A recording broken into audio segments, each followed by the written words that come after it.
But now going from a teacher level, looking at teacher beliefs using the INVALSI test, we're going to go to a more micro level with the second paper.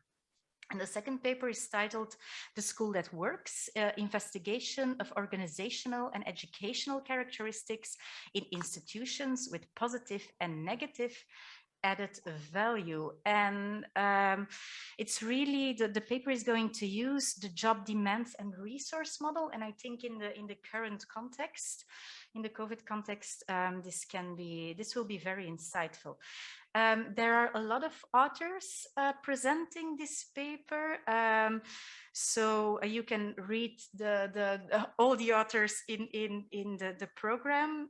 One of them is Greta Mazzetti, and I see her, welcome. Good afternoon. She's definitely going to present, Yeah. and she's from the University of Bologna, I think, yes, and she's an assistant professor in work and organizational psychology at the Department of Educational Sciences. I would say the floor is yours for your presentation. Thank you. I'm going to share my screen. Okay. So thank you for this presentation. Again, my name is Greta Mazzetti. I work as a researcher in work and organizational psychology at the Department of Education Studies of the University of Bologna, like my colleague Elisa, who gave the previous presentation. As you can see, this paper, this research was realized actually in 2019, and it was conducted by a team of researchers in psychology and educational research from the University of Bologna, the University of Turin, the University of Bari, in collaboration with INVALSI. So I start with the overall goal of this research, that was to test the relationships between objective and subjective data. Subjective data were referred to educational and organizational variable assessed through self-report questionnaires filled out by teachers. And objective data were based on INVALSI school effect index and objective students' results in Italian and mathematics. As you know, school effect is an overall index based on an algorithm developed by INVALSI and aimed to assess the added value or this value of schools in promoting students' achievements when controlling for some confounding variables, for instance, the socio-economic background of students. So it's a measure of the pure school effect, the actual school effect in promoting students' success. About the research question, first of all, we wanted to explore the differences between schools with high and between schools with positive and negative school effect in terms of perceptions of organizational and educational variables among teachers. We will see later that we created a dichotomous variable for school effect in order to obtain these two main categories. Then we wanted to test the differences again in terms of perceptions of organizational and educational variables among teachers between schools with high and low student results. And then we wanted to explore the relationships, the potential associations between organizational and educational variables. As I told before, the research was conducted in 2019, but the school effect was referred to 2016-17. For this reason, we only included teachers who had been working in the current school for at least 3 years at that time. Then, as I told previously, we created a dichotomous variable for school effect. So schools with a positive school effect were those schools with a school effect in Italian and mathematics that was above the average national level. Schools with a negative school effect in Italian and mathematics were those schools that were below the average national score in Italian and mathematics. And we applied the same procedure for creating a dichotomous variable for student results. About the participant, as you can see, 1,000, I can't see the total number, but it was 1,690 teachers who actually filled out our self-report questionnaire. As you can see, half of them came from Emilia-Romagna region. Most of them were women. The average age was about 47 years old. And then about the teaching experience, it was about 16 years. The teaching hours were around 70 hours per week. And for the most part, participants worked with a permanent job contract. These are the variables that we assessed through the self-report questionnaire. So about the organizational variables, we assessed a range of job demands. So those aspects of job that require a constant investment of energies and effort in terms of cognitive, physical, and emotional effort, actually. For instance, workload or the need to manage emotion at work or perceived inequity, but also job resources. So those factors that allow teachers to cope with the demands, for instance, hope, that is a personal resource, but also job resources such as peer support, 2 components of leadership, so support from school principal and participation in decision-making and so on, and also job-related outcomes, both positive and negative outcomes. For instance, engagement, that is a positive, fulfilling psychological state related to work and characterized by high levels of vigor, dedication, absorption, so a motivational state of commitment, satisfaction, but also negative outcomes such as exhaustion, that is the main component of job burnout. And then several educational variables that could be clustered into beliefs and practices. About the beliefs, for instance, the confidence of teachers in the potential of teaching, but also ideology of natural gifts, the utility of instructional design and so on, and practices. For instance, the use of didactic for inclusion, technologies in teaching, formative assessment, and other variables that you can see in these tables. As you can see, all the scales actually reported a satisfactory internal consistency coefficient. So the descriptive result you can see in the slides about the job demands.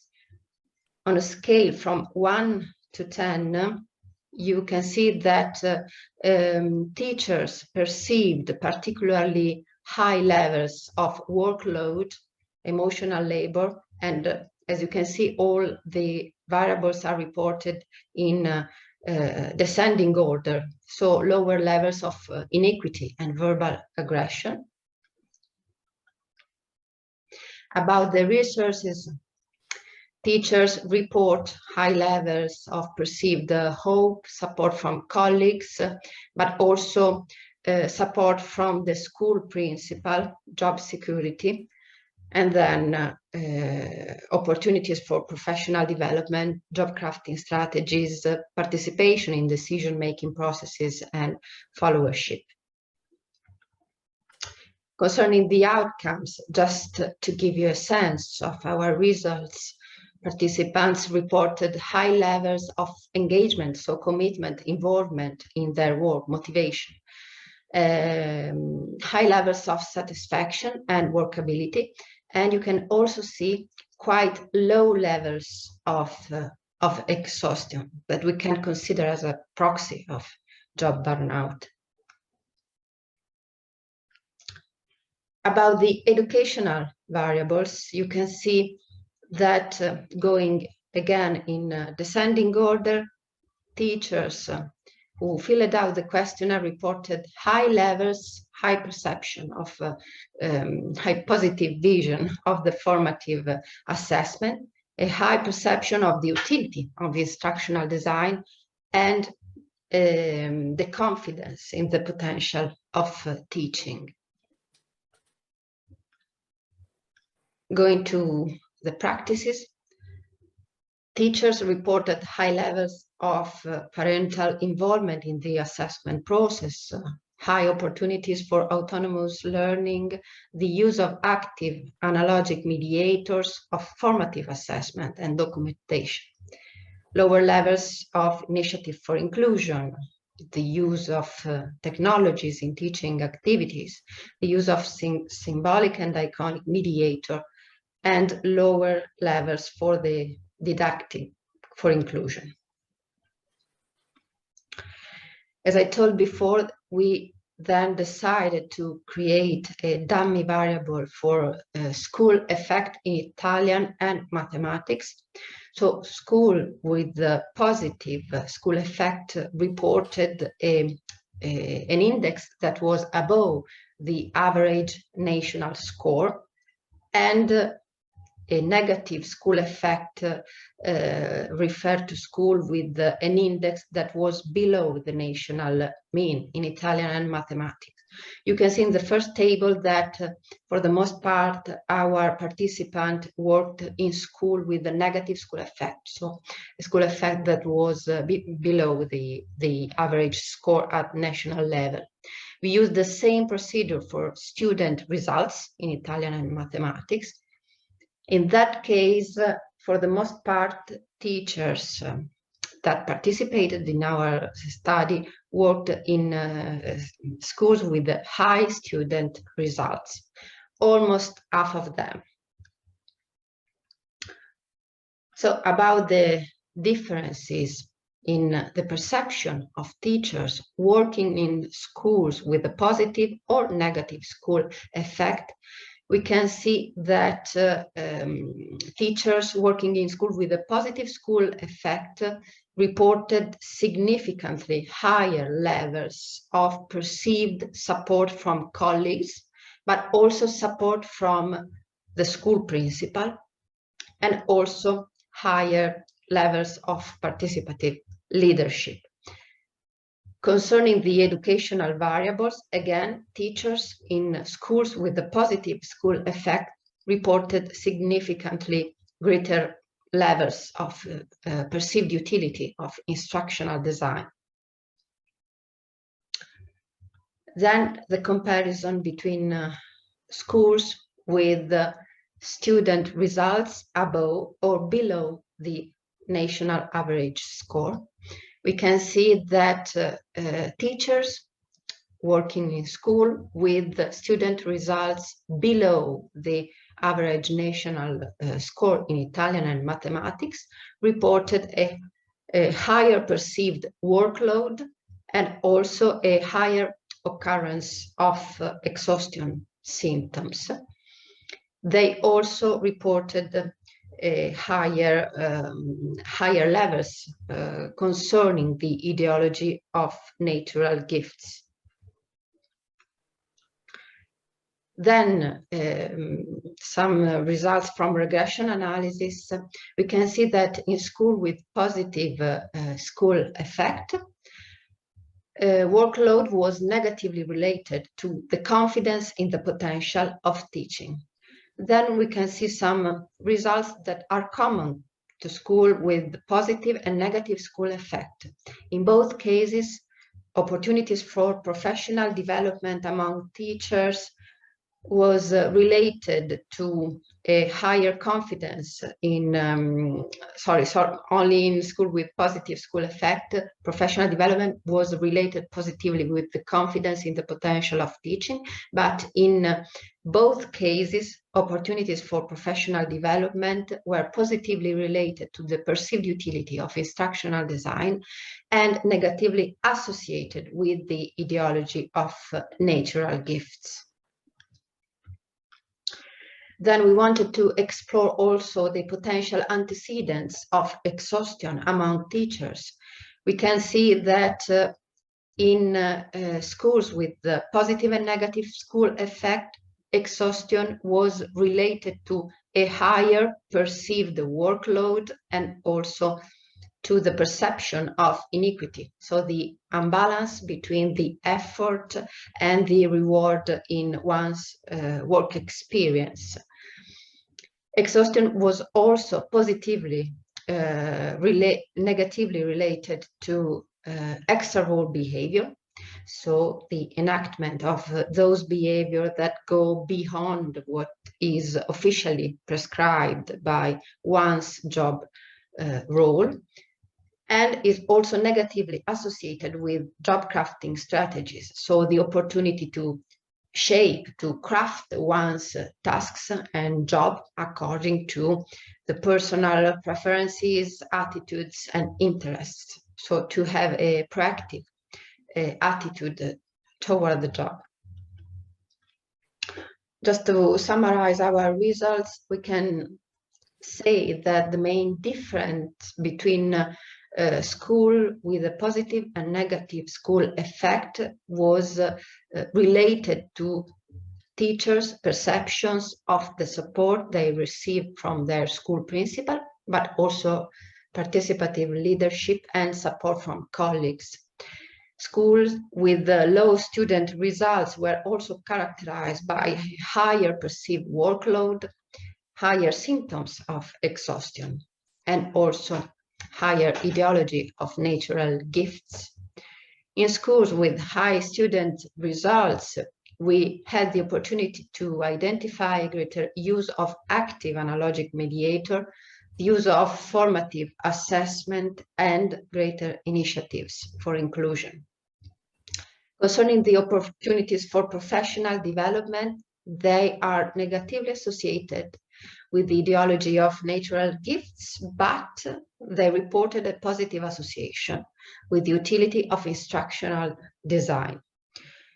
Concerning exhaustion, so a proxy of teachers' burnout, we have seen that it is related particularly to the perceived workload and the perception of inequity, and also that extra role behavior and job crafting strategies could represent effective protective resources that could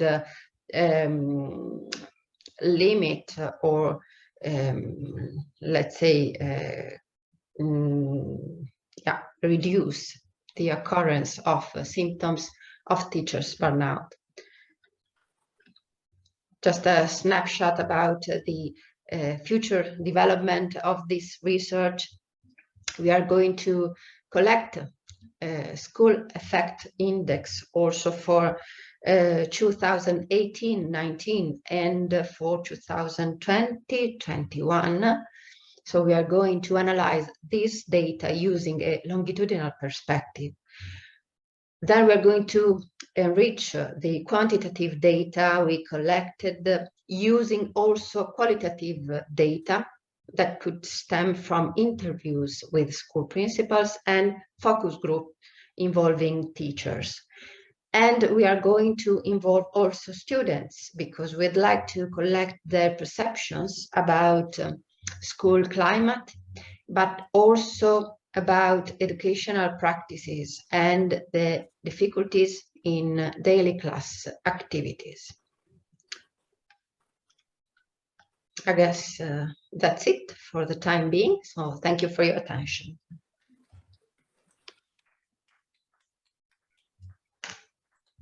Thank you so much, Professor Mazzetti. It was a very nice presentation, and I think also very insightful in times of COVID, where questions about workload and burnout and exhaustion are important questions we should ask ourselves.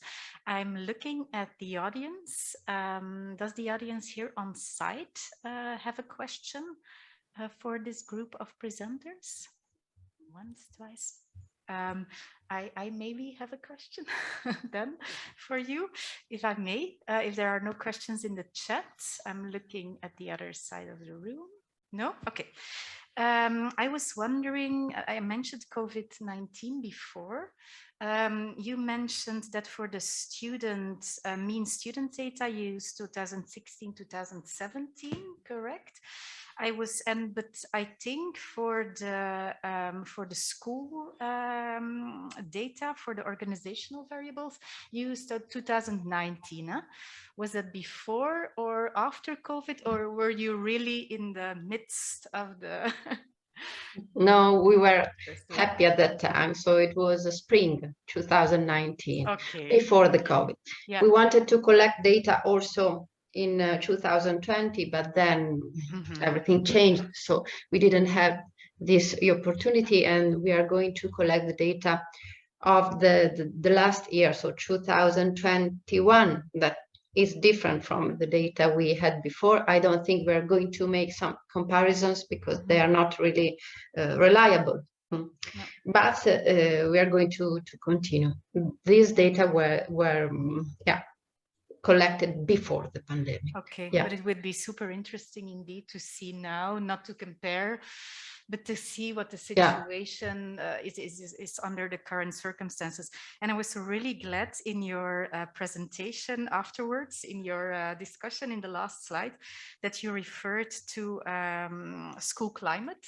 Because I indeed think that looking at social order, relationships at school, bullying, to include it at teaching practices and at school structure, together with the other variables you mentioned, that's also a very interesting framework to link your research and your results to. So, thank you. That would have been a suggestion, but you already found it out yourself. So.